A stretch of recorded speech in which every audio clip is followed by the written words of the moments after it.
Recico, je ne vais pas me mettre à vous faire un cours académique ici. C'est créé en 2017. Nous avons fait du chemin. Aujourd'hui, je pense, comme vous tous, que l'objectif que nous poursuivons, c'est de faire en sorte que le cinéma africain, le cinéma du Bénin, soit un cinéma qui s'installe réellement dans la gouvernance mondiale du cinéma. Et ce que nous faisons au niveau de Recico, comme d'autres festivals sur le continent, c'est de faire en sorte que les œuvres réalisées par les professionnels africains soient vues par les Africains et pour les Africains, et de manière le plus large possible. Le Bénin a décidé d'utiliser le cinéma pour plusieurs fins. D'abord pour raconter nos histoires, valoriser notre patrimoine. C'est pour cette raison qu'aujourd'hui, quand vous voyez à nos côtés l'éminent professeur Kassé, c'est la preuve que la question du cinéma, aussi bien au Bénin que sur le continent, ces questions sont des questions préoccupantes. Ce sont des questions qui suscitent de la réflexion. C'est de comprendre qu'aujourd'hui, ce n'est pas que les Recico, toutes les initiatives au pays doivent être soutenues afin de vendre mieux le pays.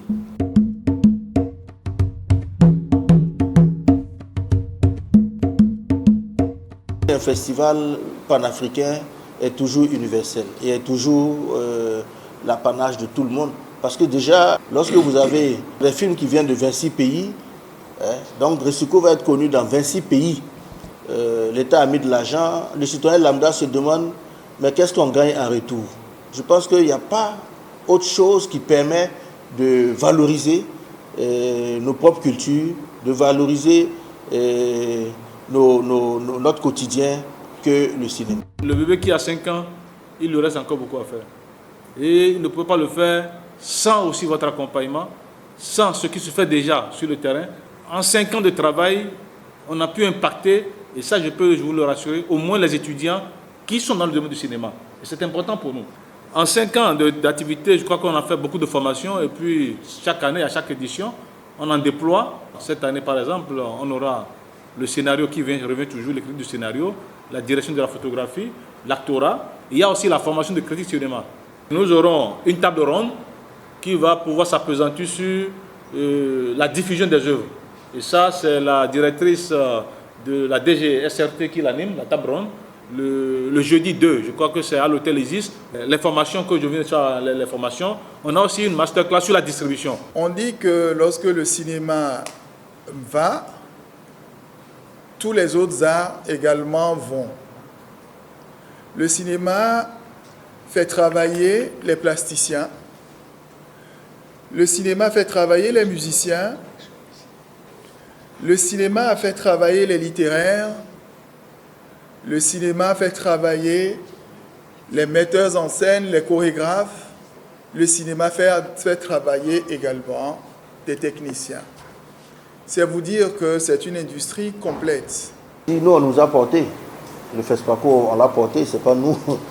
On l'a porté. Et nous aussi, le FESPACO aujourd'hui a l'obligation de porter les jeunes festivals aussi pour que voilà, toutes les productions cinématographiques et audiovisuelles au niveau donc, africain soient vues dans toute l'Afrique.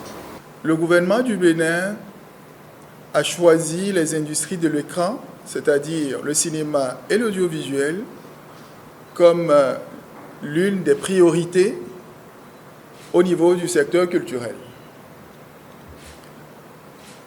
Au niveau du FDAC, du Fonds de développement des arts et de la culture, nous consacrons 30% des ressources qui nous sont confiées pour soutenir cette filière-là.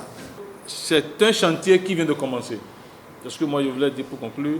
C'est un chantier qui vient de commencer et cela a besoin de tout le monde, quelles que soient vos contributions, même en termes de réflexion. Je crois que nous sommes preneurs au niveau des Recico.